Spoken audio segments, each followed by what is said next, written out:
Final Fantasy V has a ton of bosses, at least 50, which is great because boss fights are my most anticipated and enjoyed moments of games, usually. Sometimes games have shit bosses, but I don't think Final Fantasy V does too bad. Because of that, I'm going to rank them from F to A, depending on factors that are arbitrary and biased on how I like to play, going in the order you'd most likely fight them in a normal playthrough. This is going to be long. The bestiary is huge.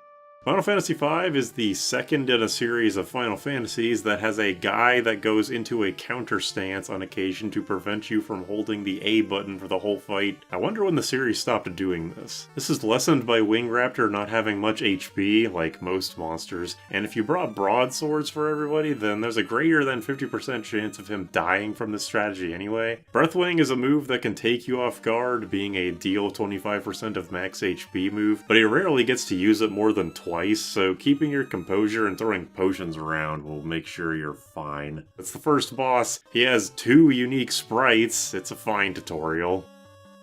You can use jobs now, good golly, and Karlabos shows the aspect of elemental weakness as well. Even though a lot of World 1 bosses have an elemental weakness, the next 3 do not, so I'm inclined to think that they wanted you to feel rewarded for trying out Black Mage, since Knight and Monk are gonna steamroll for a while before the mages get their aura magic. His moveset, including a set you to 1 HP move, is scary, but you have potions and a White Mage, hopefully, and there's only one of him, hopefully, so he's more bark than bite. In my experience, you're more likely to die to the canal enemies than this guy, but still, good actual first boss. At least he has a threatening move. An introduction to form change bosses, and Siren has a great spell selection to go with her gimmick. In human form she resists magic, in undead she resists physicals, and if you're familiar with JRPGs you can take advantage of the cure on zombie mechanic to make White Mage a damage dealing contributor. She can haste and protect yourself, slow or silence you, hit you hard. While I rarely ever have someone fall during this fight, it's still one you should pay attention in, so I say it gets a good grade. I'd say this is a tutorial boss on Flunky Callers, but that's such a rare enemy type in this game, I'll just take it as is. I'm a little put off by Magissa's moveset. It's not a crazy magic list, but she randomly has Drain, a level 4 spell that you can't get until World 2 that will almost certainly kill someone and undo many terms of work you put in smacking her. She's vulnerable to Silence, which you just got in the nearby town with Protect and Sleep, but her arrow ignores that and can also chunk you for a significant amount. When she calls Forza at low HP, I honestly think the fight gets easier. She spends most turns putting pointless buffs on him, and you can put Protect up to make him do chip damage. Plus he's sleepable, so while it's great that you can fully utilize all your new magic in effective ways, Magissa's gambling nuke status makes me not like her too much. Or you could just ignore all this and Rod Breaker with the free Frost Rod you just got, but I want to try to avoid Rod Breaking for this discussion. It and Giltaz are so good, they are just universal boss killing strategies. It's not fun to talk about. I have a personal disdain for Garula because he was my personal roadblock boss in my first playthrough, which is a good thing. The game's got to take off the gloves eventually, but I do think he might be a little too punishing. Garula's a counter-based boss, and he starts double countering at merely 1/3 of his health being gone. I would have thought you'd make him do that at half health or lower, but Square thought otherwise. You better be abusing Protect, and I hope you got that healing staff from Tycoon. Being neutralized by critical HP Knight cover is an interesting one. I feel that it's most likely not a strategy that any first-time player is going to use, but if you do put the pieces together, it's super rewarding. Even more so if you got some levels in Monk and can use Guard Counter. Garula's probably a decent boss, but my bias is a bit too great. I quite like the Shiva fight. She's extremely mechanically unique, fitting of the first optional boss. She has 3 bodyguards in front of her protecting her from physicals, and those guys can hit pretty hard in their own right. Shiva herself alternates hitting the 2 rows with Blazzaras, which I don't think any other enemy in the game does that. Everything else either hits a random party member or hits the whole party, no in between. This fight asks you to play intelligently. It's best to have 2 front and back row units so no one takes a full force Blazzara, and if you've been keen to pick up every blue spell to this point, Flash can heavily debilitate the soldiers to make them borderline non-issues. The difficulty of the fight also varies dramatically depending on the point you choose to fight her. If you rush in at the earliest opportunity, you'll have a rough time with only base level spells, weak weapons, and a low level. If you wait to get the water crystal jobs, things immediately get magnitudes more doable with Time Magic and Spellblade. Plus you can come back with Fire if you're really having trouble. As a last resort, you can come back with Ninja to nuke her with Flame Scrolls, but that just doesn't seem very sporting. Either way, Shiva's a great fight, and if you do opt to fight her early, you get your first actually good summon to abuse until the end of World 1. Another counter-boss not far after Garula, and Liquid Flame is a far more developed version of the idea. He has 3 different forms, always starting in the man form, and when attacked counters with Blaze for a full party attack into switching to a Tornado or Hand. The Hand is the most dangerous with its heavy-hitting Firas and immunity to Ice, with the Tornado opting for self-healing Firas instead. While Garula is a matter of keeping Protects and Cures going, Liquid Flame punishes hasty play with far greater damage. That's not to say you're not far more dangerous in return though. Blazara Spellblade can tear through 2 of the forms, and if you beat her earlier, Shiva can tear him up just as well. Without Shell, the counters are gonna hurt no matter what, unless you really want to abuse the critical HP Shell thing for Mystic Knight. But as long as you've got someone going with Curas and maybe some haste, smart play can get you through easily. Liquid Flame is also inexplicably one of the only bosses immune to slow. I don't know why, since like every form change boss sheds their debuffs and buffs upon changing form, but it's something to note, I guess. You ruined a good thing, Iron Claw. The castle escape is a tense and memorable part of the game, to be sure, and being surprise attacked a couple tiles away from escaping is extremely harrowing, but the actual encounter they make you do is incredibly underwhelming. It opens as an encounter you've probably seen a couple times for the escape, with the soldier only revealing himself when the wolves are beaten, but that's kind of the thing. There's a non-zero chance of a first-time player choosing to kill the soldier first instead, ending the fight before it actually starts. Even when Iron Claw does show up, he's no more of an intimidating presence. His inordinately high defense might be off-putting at first, but with only 900 HP to chew through, which is as much as Siren, by the way, it kinda balances out. The only reason this fight's even notable is because he can give you an incredibly early acquisition of Deathclaw, but I'd say that makes the fight even worse in a way. I went into this in my blue magic ranking video, but this spell being obtainable this early throws the magic power scaling way out of whack. It's the best version of gravity adjacent magic in the game, no contest. And while the aspect of feeling like you cheated the system to get an amazing spell 5 hours in the game can be fantastic, I think it should have been a less game-breaking one. Iron Claw sucks, the low point so far. The first required summon of the game, Ifrit is almost the same as Liquid Flame, except he doesn't counter your every move. Heavy damage Firas, worrying blazes, a paralyzed punch, with the interesting quirk of him casting Faraga on himself to heal if he's confused. I interpret this to mean that he's holding back pretty hard against you if he could just nuke you for thousands. Pretty noble of him. Once again, if you fought Shiva earlier, this simplifies the fight, but even then, just a Blazara Spellblade could shred him fast. You don't have to worry about an ice immune form here. Good fight. I wish you weren't required to get him as a summon because it heavily limits the usefulness of the summoner's call ability. Byblos in a normal run is a somewhat plain fight. He's yet another World 1 boss weak to a basic element, but when it comes to 4-job fiestas, this guy maybe has the most discrepancy and difficulty depending on party setup of any boss in the game. I think the best comparison I can think of is, you ever watched a Gen 1 Pokemon solo challenge? You know how you can kind of tell if a Mon is going to be good or not based on how fast it gets through Brock? Like, if something starts with only normal type moves, it's going to have to grind to nearly level 20 before it can make progress. Byblos feels like that to me, and also some kind of weird holdover boss from Final Fantasy III. If your party has attacking mages, great, you won't have any issues. If your party has only physical units, welcome to hell. Protect counters, drain counters, slow, having your level. This fight sucks so bad if you don't have fire magic. Even Geomancer can shred this guy. The only Gaia spell available at this point is a fire one, and Beastmaster in a last-ditch effort can catch a page 32 to one-hit KO him. He's the first boss to have the fancy death animation though, gotta give him that. Hello Speed Up Key, my old friend! Sandworm is not difficult in the slightest. As long as you have patience, there's almost no way you'll die, but having patience is the issue here. Even when your turn comes up, you have to wait a second to watch him take an action so you don't select the worm, and he moves immediately after, making you take a gravity to the face. If I can Aqua Breath this guy to instantly end the fight, I will do it. I hate this guy. He's not even a unique sprite, they took it almost directly from Final Fantasy II. Cray Claw is a copy of Karlabos with a crippling everything weakness. Most jobs can do some kind of lightning damage at this point. Ninja throwing scrolls, summoning Ramuh if you decided to fight him by now, Thundara from the Black and Red Mage, Thundara Spellblade, Coral Swords. He can even be put to sleep if you feel particularly spiteful. Not a boss. Ramuh's okay. He's definitely the least threatening of the three main summons in my experience, and I wonder if that's because he lacks the elemental weakness of his peers. He isn't heavy, so any gravity skills you have will decimate his HP. There's not a lot of Thunder weak bosses to use him on. He's difficult to find because the only hint to his existence is a single NPC's dialogue. This is unremarkable in many aspects.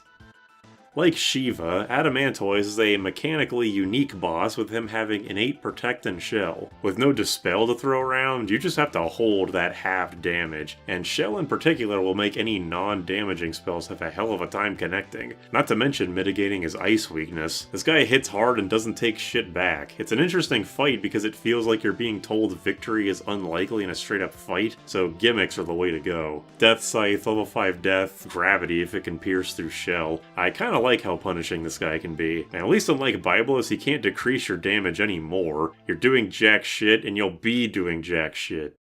Soul Cannon is another boss like Byblos that will either roll over and die, or can completely fuck you depending on your team setup. This boss only deals in percent damage, which could paradoxically create a more difficult boss fight if you grind too much and get your health too high. I really doubt that's ever happened, but it could happen. The launchers also demonstrate why Old is a particular thorn in your side. Assuming you grabbed Asuna from the Castle Escape or Licks, it seems like it would be ideal to cure the status, but there's two launchers, they attack pretty frequently and might get 2 attacks off before exploding. Asuna can't be multi-targeted, so your levels are going to be lowering even more, and worst of all, your stats stay bad for the rest of the battle, even when restored, even when KO'd. Plus, the longer the fight drags on, the faster the cannon charges up and fires. If you're not able to keep up with that 50% plus HP leak damage, it's grind time for you. But on the other hand, if you have Ramuh, Thunder Scrolls, Coral Swords, level 5 Death, Thundara, any of that, then the fight is a minor road bump. Annoying fight. It's the worst matchup for Geomancer, which is quite rude. Archeoaevis isn't the only form change boss in this lineup, but I do like him the most. It's not exactly the same, changing forms on taking enough damage rather than just doing it randomly, but the consistency is what I appreciate. It's a very dynamic fight that, even at its easiest, takes some effort to cheese. Many forms require Dark Sparks before any level 5 deaths, some forms aren't heavy, his magic and physical defenses slowly reverse as the forms go on, so with the lack of any elemental weakness, any team can run into some roadblock trying to whittle him down, and Berserker of all jobs does very well here because of axes ignoring most of an enemy's defense. Combine all that with the myriad of attacks and debuffs you can be hit with, and this can absolutely be a roadblock for new players and 4-drop Fiesta players alike. A fitting boss for the guardian of the Chemist and Samurai Crystal. Purobolos is a boss that you take out like any other encounter in the game. I know we're still in the first third, but not punishing you for spamming multi-target attacks is really strange. Like, at least Sandworm did that. And if you roll the 4-drop Fiesta with no party damage, hope you have a bunch of Gil for Phoenix downs. Lame boss. Either ends up being a bump in the road or very irritating. Titan's a basic hit you with physicals boss with the odd do 500 damage to your party gimmick. First time players are extremely unlikely to know about ways to get float this early, but if you do get it, Titan is a nothing boss, only elevated by giving Summoner their first taste of true power. Magic is broken in 5, most are aware of this, but forcing everyone to have this screen nuke a third into the game is pretty funny when you consider jobs like Dancer, Dragoon, and Monk. Chimera Brain is like Titan but difficult. Many party spells, high damage output that can't be negated as easily, although with a crippling weakness to Death Scythe. Berserkers get to shine quite a bit in this part of the game, while enemies and bosses still get wiped by the Scythe, but ignoring that, I find the Chimera to generally be the most engaging out of the meteor bosses. I feel like just on principle this fight should get a high rank because, I mean, it's the introduction of Gilgamesh, and what an intro. The real one, anyway. I don't count that first fight with Solo Galoof. This is pretty far and away the most difficult of all his fights, mostly due to his heavy self-buffs at the midpoint. Protect and Shell means your damage output is cratered. Haste with his spamming of Jump will keep your healers on their toes. But the great thing is how many ways around it you have. He's weak to the Ancient Sword's Uld. He can theoretically be silenced to negate his buffs, unlikely as it is to stick. You can catch a spider from Exdeath's castle to undo his haste if you have a 4-drop Fiesta party with no time mage. It's a dynamic fight that can catch you off guard if you're too overconfident from the kick-ass song playing in the background. This is Gilgamesh's bridge. You're just fighting him on it. Tyrannosaur is absolutely the worst boss in the game simply for being skippable by every single party that isn't all berserkers. The only time I've ever had to fight him legitimately was a run under such absurd circumstances where I banned the item menu. You get a Phoenix down immediately before him, so you literally can't come into this fight unprepared. He's just a gimmick counter boss anyway, occasionally countering with question marks. An interesting proposition says he has a very hefty 5000 HP, but it doesn't matter. I don't think Abductor is supposed to be a boss, more so the game letting you take revenge with your new arsenal of stuff from Ball Castle. In that way I enjoy it, but as an encounter the boss tag is only barely more applicable than Tyrannosaur's. Dragon Pod is interesting as flunky bosses go, in that the main flower doesn't do anything but summon the little guys. While this fight is usually easy due to the lack of a heavy flag and no instant death immunity, I like the many ways the game gives you to solve the problem of the little flowers. If you do one of the more immediately obvious things of bringing in a black mage to use Fyra on the plants, you'll find everything's magic defense is high enough to make you do 0 damage unless your level is freakishly high. You'll have to be a little more MP costly to deal with it. You got Titan, Aqua Breath, Bio, even the Monk could have a nice comeback for this fight since Kick barely ekes out the damage needed for a one-shot. Stop Song works on everything here, so when the pod is alone you could attempt to keep it in stasis until the fight ends. And if all else fails, the Bone Mail and Golem summon obtained from this dungeon works wonders on countering the boss's only strategy of wailing on you with debuffs. Not a hard fight, but I can appreciate a boss that varies in 4-job Fiesta strategies. The only curveball in this Gilgamesh go-around is when Enkidu comes in and prolongs the fight by another 4,000 health. Gilgamesh doesn't change very much from fight to fight. His encounters only get easier as World 2 progresses, and Enkidu isn't a big player here. He heals, he throws some annoying spells at you, he dies, Gilgamesh also dies. He inexplicably lost his immunity to instant death, so the killer bow you might have picked up can snipe him in a couple turns if you're lucky enough, but there's nothing really going on here. Atomos just sucks. He's a humongous HP sponge that is guaranteed to kill someone before the fight actually starts proper. The gimmick is cool, no other enemy has the ability to move you in this way, but the fight revolving around you not having your whole party alive isn't very fun. Even when he's not actively damaging you, the threat of Sloga and Graviga is omnipresent, so any Reflect Rings you might have grabbed will be nice to have, but I abuse his vulnerability to sleep anytime I can. Catoblepas counters all damage done to him with Petrify, and that's where the idea stopped. If you have Gold Needles or Asuna, this is a minor step in the road. If you have the Aegis Shield or Ribbons, it's a complete joke, and if you captured an Ironback from the cave right next to this forest, then it's over as soon as it started. I bumped up the grade 1 just because the summon could be useful. Maybe you could do some shit with Call once you master Summoner. The crystals are one of the very few bosses I'd give the Atlas-like moniker to, not in that they're a fight you'd actually see in a Shin Megami Tensei game, but in the way that you're punished for doing the immediately obvious tactic. The game even sets you up for that kind of thinking with Purobolos, but if you try that here, your party will be annihilated before you even know what's happening. It's a boss you have to take slow, whittling them down one at a time and keeping your health up so you don't get unexpectedly blown the fuck up. Their extremely high level of 77 also offsets their heavylessness. Moves like Gravity or Deathclaw definitely can work, but will have very low success rates without either comical overleveling or heavy abuse of mix. While the fight is easy when you play correctly, I think the fact that you do need a plan going in makes it one of the most memorable fights in the game, especially since it's critically plot-centric as well. Gil Turtle gets some points for the joke, although I'm not certain it's supposed to be one, but the fight itself is so dumb that it removes most of the fun of it. Insane defense, insane HP, insane numbers across the board really, ludicrous damage output, and on taking damage he does a counter-specific move that if it doesn't kill you, hits you with almost every debuff in the book. Gil Turtle's a good preview of the game's 2 bonus bosses, and they really don't want you fighting him legitimately. You have to find the best way to cheese him if you want a way through. Also, as one last kick in the nuts, if you don't have float coming in, hope you like that Earthshaker on death. I heard Final Fantasy VI really likes shit like that. I think Carbuncle is theoretically a great fight. He starts off with weaker spells and slowly gains a better repertoire the lower his health gets, eventually doing nothing but spamming the instant death spells. The thing that holds it back to me is his vulnerability to instant death when he heals himself. If he was just super weak and took heavy damage during this phase due to lower defenses and elemental vulnerability, that would be good, but because the fight is the way it is, the best strategy is to tank the minor damage for a couple turns, then wipe him with break Spellblade or the Death Scythe or something. At least he's a magic boss that has a way to get around your party being theoretically decked out in reflect rings. That's not something I can say for all magic bosses. Plus the summon you get is nice. My brain wants to rank this fight low because it continues the downward trend of Gilgamesh fights being easier and easier, but this scene is almost single-handedly the reason why Gilgamesh continues to appear in games after 5. Without this legendary speech, who knows if Gilgamesh would have continued being the Final Fantasy version of Laharl. I could probably make a better comparison than that, but I don't want to.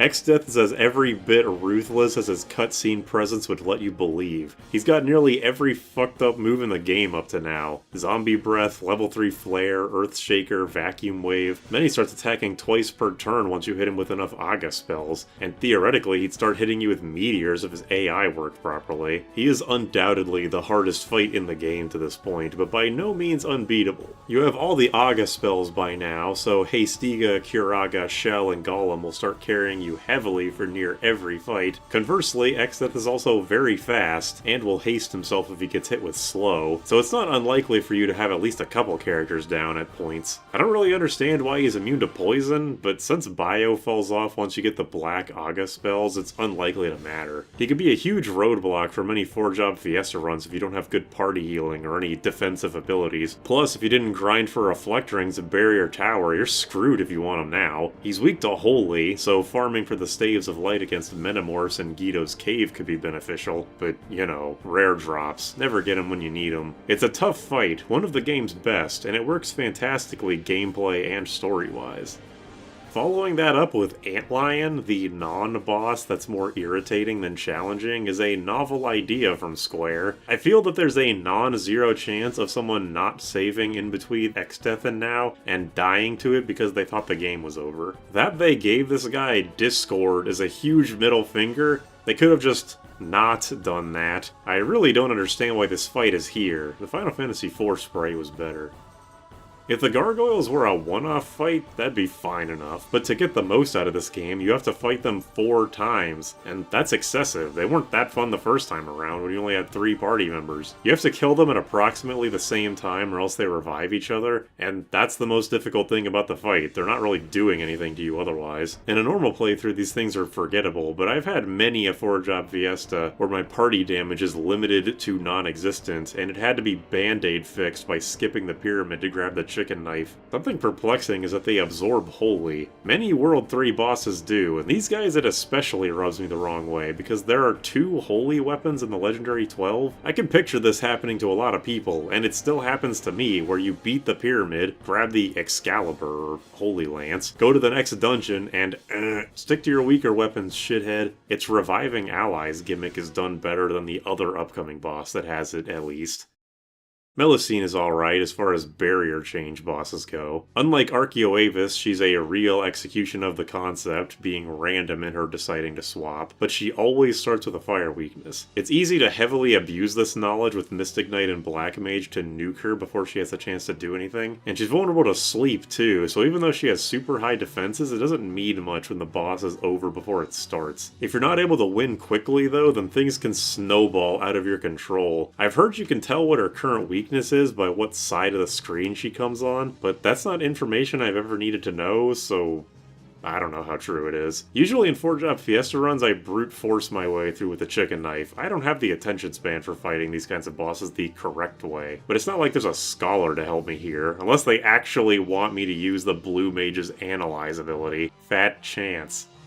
Wendigo is such a boring fight, and in a radically different way to Sandworm. Most of their turns are spent doing nothing, with the odd physical or mind blast to ensure you have to heal sometimes. Like the crystals, you'll get punished if you brainlessly spam your full party attacks, but unlike that fight, you get hit with the punishment right away. And here, if you have some flame rings, you can ignore even that and waste your MP away. Literally, the whole fight is swinging randomly at ghosts until you make a damage number appear. I'm not sure if I've ever had to redo or replay this fight due to dying or not having the right equipment or ability setup. Every party setup fights in the same way, which is extremely tediously. Bad fight.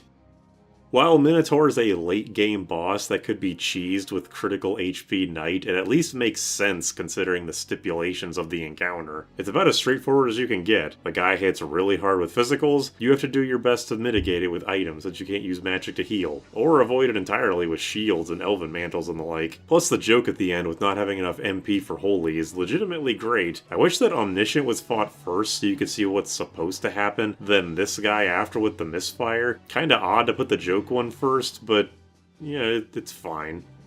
Omniscient is a boss that only casts magic. Literally, he does nothing but cast spells. On the surface, this is similar to Carbuncle, starting with low-level magic and slowly amps up his repertoire the lower his health gets, but Carbuncle had the critical difference of bouncing his spells off himself, meaning you can't reflect your whole party and be invincible. Omniscience, yeah, just do that. If you hit him with anything but a spell, and even some things that should be considered spells, he resets the whole fight. Normal playthroughs, yeah, whatever, just spam Aga spells. 4-job Fiestas? Hope you got some tape for that speed up key, we're gonna be here a while. With 30,000 MP to chew through, and very little of it at a time since he starts at low MP costing moves, it's just a slog. No two ways about it, this fight just sucks. The Trench Trio are never worth mentioning in challenge runs because any party can Magic Lamp Odin them on turn 1, but even giving them a fair shot doesn't magically reveal some in-depth boss. They use fire, ice, and poison attacks on you, bet you can't guess which does what, and if you kill them without killing the other two quickly afterwards, they respawn and use a Petrify attack on someone. This would be bad, but Ribbons and Aegis shields aren't hard to come by. They only hit one person, so a gold needle isn't out of the question, and unlike the Gargoyles, they only come back with a fraction of HP, so downing them again is trivial. Theoretically, that would mean you're at a greater risk of repeatedly getting petrified, but I repeat myself. They're not heavy, and their magic evasion seems quite bad. Just kinda do whatever, and they die. Leviathan goes from menacingly dangerous to road bump depending on your coral ring count, and even then if you prefer Hermes sandals, it's nothing some Kiragas can't fix. Since expenses can add up in World 3, I don't think it's implausible that you won't have a full set, but even just having one isn't the end of the world. Who can say if beating him is even worth doing? Because you can walk past him after grabbing the tablet and is a worse summon than Sildra or Bahamut, unless you really want to dedicate a mixed turn to Elemental Bower. Go-Go is just a stupid gimmick fight, but I'm still a fan even if the novelty completely wears off after the first playthrough. If you physically attack him, he kills you. If you magically attack him, he really kills you. If you steal from him, you just might get a third gold pin. The only winning move is to drop your controller. I really appreciate that they put this fight where they did. If it was just above ground with no timer staring you down, I think way more people would be willing to try the do-nothing approach, but setting it up in this way makes people antsy to press buttons and indirectly kill themselves. Pretty smart, and it's great to get the last job. Odin is diametrically opposed to Go-Go, you can quote me on that. It's another timed fight with a much stricter time limit. Odin has a pretty good HP pool, so if your level isn't too high, it could be worth your while to focus more on physicals so half your timer isn't wasted on summoning animations. He's got Zantetsuken naturally, which functionally is a full party comet, so he can't just decide to kill you, wasting even more time. The main thing that holds this fight back from being truly great is his vulnerability to Petrify. Every boss has some status weakness, but Odin's having the boss be skippable outright is a bit self-defeating. Plus, Odin isn't that great a summon. The magic lamp gets more use out of him than MP spent, but I can respect a boss who follows fair play. Bahamut's fight is just a nice, straight-up slugfest with a god of summons, or whatever he's supposed to be. This fight isn't on a literal timer like the previous two, but the longer the fight goes on, the bigger risk of getting hit by Mega Flare. But that's the fun of it. Perfectly timing a Carbuncle to give Bahamut a max damage Reflect is so satisfying, since Reflect isn't a permanent status. Although I suppose you could come in with a full set of Reflect rings, but you're in World 3. Are you really passing up on those Hermes sandals? This is like the closest thing this game has to a trick shot. Live a little. He's not a one-trick pony though. He's still got Aqua Breath and Poison Breath for more minor party damage, and outside a level 1 run, I have doubts of anyone coming in here with a full set of Angel Robes with a poison immunity. It's just a fun boss, and your summoner becomes an unstoppable death machine on winning, as if the job needed any more support. Califasteri starts the Rift bosses, and yeah, what a start it is. Her AI is the most interesting thing about her. She has multiple different scripts depending on if she or anyone in your party has Reflect up. If she has it, she'll bounce damaging spells off herself. If you have it, she'll bounce beneficial spells off of you. And it sounds interesting, but her self-buffs are so critically not useful that the optimal strategy is to slap a Reflect ring on someone and wail on her, because what's that Reflector Cura gonna do for her? She also casts Drain as a damage counter, but it only does like 300, 400 max. That wouldn't do anything even if you're a party of dancers. It gets some points for novelty, and I'll always remember when she killed herself with Drain when I had Necromancer, but that's as far as I'll go. A panda is literally Byblos again. Pass.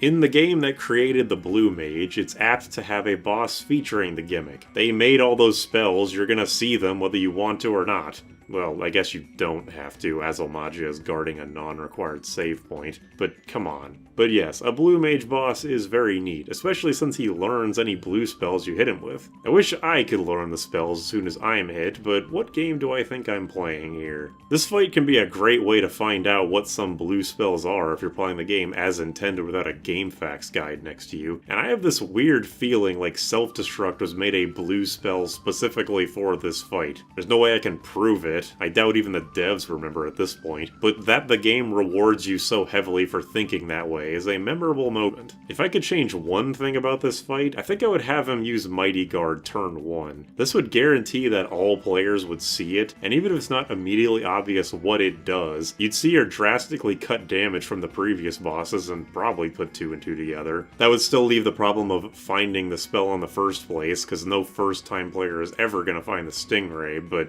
I don't know, I think this idea has some weight behind it.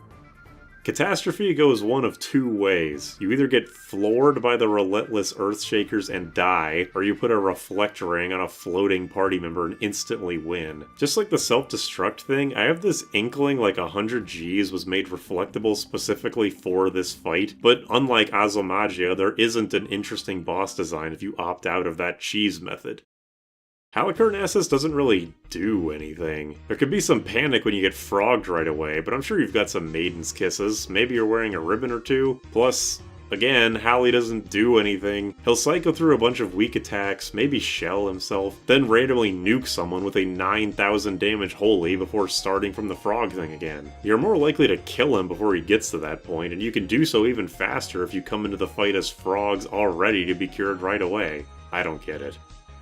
Twintania takes Carbuncle's concept of do a bunch of attacks then go into a weaker form for a turn, but execute it much better because instead of casting Cura, he'll nuke you with Giga Flare. Before that point, he's a counter boss. Chance of casting Tidal Wave when hit by physicals, and Mega Flare when hit by magic. And what's funny is that if you come in with a full set of Reflect Rings and bounce his magic onto him, he'll counter that reflected magic with a reflected Mega Flare. Considering he has 50,000 HP to chew through, this is definitely worth your time, but in that charging for Giga Flare state, he's susceptible to instant death, even level 5 death. The idea is good, but a little too gimmicky for me, and if you know how to exploit the fight, it still takes a while, but it's not badly executed.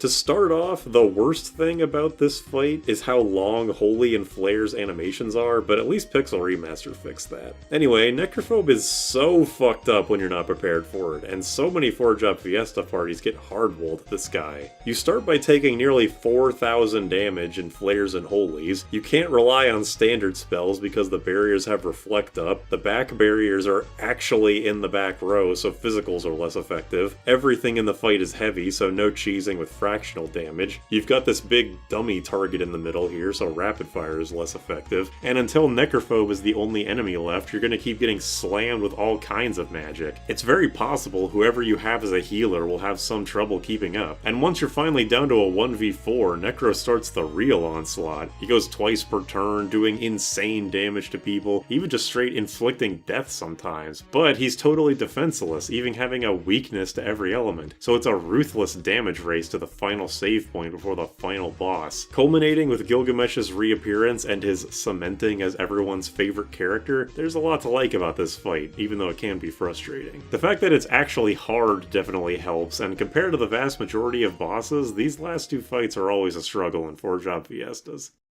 Before I talk about Neo Exdeath, I want to put the two bonus bosses here, because I would like to end this video on a positive note. If you don't count Final Fantasy I's War Mech or 2's Iron Giant, Shinryu and Omega are the series' first super bosses. And they suck. Their overinflated stats and numbers across the board are indicative that you're not really supposed to fight these two legitimately. More so, find a way to cheese them as efficiently as possible. For Omega, that means abusing the Bard's Stop song. For Shinryu, it's Berserk. And the fights are over as soon as they begin. You get the strongest weapon in the game, Ragnarok, for beating Shinryu, but Omega doesn't give you shit, just a medal to take up space in my key items inventory. Yeah, I think the final boss deserves the title of Best in the Game. The first phase isn't really worth talking about. If anything, it can be seen as a negative because it lets you set up for the real thing. All Exdeath really does here is White Hole and Holy, adding Meteor at low health. But Neo pulls out all the stops and uses just about every fucked up move in the book, multiple of which aren't seen till now. Almagest for massive party damage, Grand Cross for a huge variety of party debuffs, Delta Attack for Petrify, heavy hitting spells and physicals. The only thing he can't do is heal. And with 50 to 60,000 HP per segment, you're going to be at this for a while if you don't know or don't have access to the strategies to cheese him. The final middle finger to this fight is how it once again reverses what you'd expect from a boss with multiple segments. Killing each part individually will make things easier for you by limiting its moves and turns, but as soon as you leave a single part alive, it brings the Atlas-like back to the forefront by giving Neo all his moves back, with some new ones like Meteor, plus now we can take 2 turns at once. It is such a mean way to kick your crutches out from under you. If there's some parts you haven't been focusing on, you might be done for unless your support skills are such that you've been avoiding all damage altogether somehow. Neo Exdeath is a great final boss with a great song to close the game out on, and a crazy background to boot. It does slow the game considerably on GBA, but what is Square Enix as a company if not putting their show-offery in the forefront above all else?